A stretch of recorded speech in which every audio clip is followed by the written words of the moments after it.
ایک گھریلو خاتون اقلیم اختر سے جنرل رانی کیسے بنی؟ ایک معمولی سے گھرانے سے اٹھ کر اقتدار کے ایوانوں کا سفر کرنے والی اقلیم اختر رانی کے راتوں رات عروج اور اتنے ہی اچانک زوال کی عجیب و غریب داستان۔ شاہ ایران سرکاری دورے پر پاکستان آئے ہوئے تھے۔ جب ان کی واپسی کا وقت آیا تو صدر یحییٰ اپنے کمرے سے نہیں نکل رہے تھے۔ پروٹوکول کا بہت سنگین مسئلہ پیدا ہو گیا کیونکہ کوئی ان کے بیڈ روم میں داخل ہونے کی جرات نہیں کر رہا تھا۔ سابق آئی جی پولیس سردار محمد چودھری نے اپنی آپ بیتی جہان حیرت میں لکھا ہے کہ آخر صدر کے ملٹری سیکرٹری جنرل اسحاق نے اقلیم اختر رانی سے کہا کہ وہ اندر جائے اور صدر کو باہر لائے۔ وہ کمرے میں داخل ہوئی تو ملک کی ایک مشہور ترین گلوکارہ کو صدر کے ساتھ رنگ رلیاں مناتے پایا۔ خود رانی کو اس منظر سے بڑی کراہت محسوس ہوئی۔ اس نے کپڑے پہننے میں صدر کی مدد کی اور بدکتے تمام اسے باہر لائی۔ دلچسپ بات یہ ہے کہ جہان حیرت کے انگریزی روپ the ultimate crime eye witness to power games میں تو چودھری صاحب نے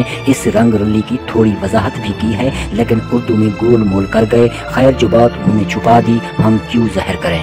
دوسری بات یہ کہ انہوں نے مشہور ترین گلوکارہ کا نام لکھنے سے گریز کیا ہے، لیکن اسی کہانی میں آپ آگے چل کر سنیں تو شاید یہ معمہ حل ہو جائے۔ یہ اقلیم اختر رانی کون تھی اور انہیں پاکستان کی طاقتور ترین خواتین میں سے ایک کیوں کہا جاتا ہے؟ حالانکہ نہ تو وہ سیاستدان تھی، نہ کسی نواب یا جاگیردار خانوادے سے تعلق تھا اور نہ ہی ان کا واسطہ ادب یا شعبے سے تھا۔ اس عجیب و غریب کردار کا اصل نام تو اقلیم اختر رانی تھا، لیکن وہ ملک کے گوشے گوشے میں جنرل رانی کے نام سے مشہور ہوئیں۔ ایک زمانے میں ان کے مقام و مرتبے کا اندازہ اس بات سے لگائیے کہ 17 دسمبر 1971 کو جب پاکستانی فوج نے بھارت کے سامنے ہتھیار ڈالے تو ان کے چند دن بعد جنرل رانی کو گجرات میں ان کے گھر میں نظر بند کر کے باہر پولیس کا پہرا لگا دیا گیا اور ساتھ ہی ان کا فون کاٹ دیا گیا۔ نظر بندی کے حکم میں انہیں تنبیہ کی گئی کہ وہ کوئی ایسا بیان نہیں دیں گی جو پاکستان کی سالمیت اور دفاع کے منافی ہو۔ اس موقع پر اخباروں میں جو سرخیاں لگیں وہ بھی ایک نظر دیکھ لیجئے۔ رانی جو کبھی پاکستان کی ملکہ تھی اپنے گھر میں نظر بند کر دی گئی۔ نوائے وقت رانی جس نے مجرموں کو معافی دلوائی اور تاجروں کو لائسنس دلوائے۔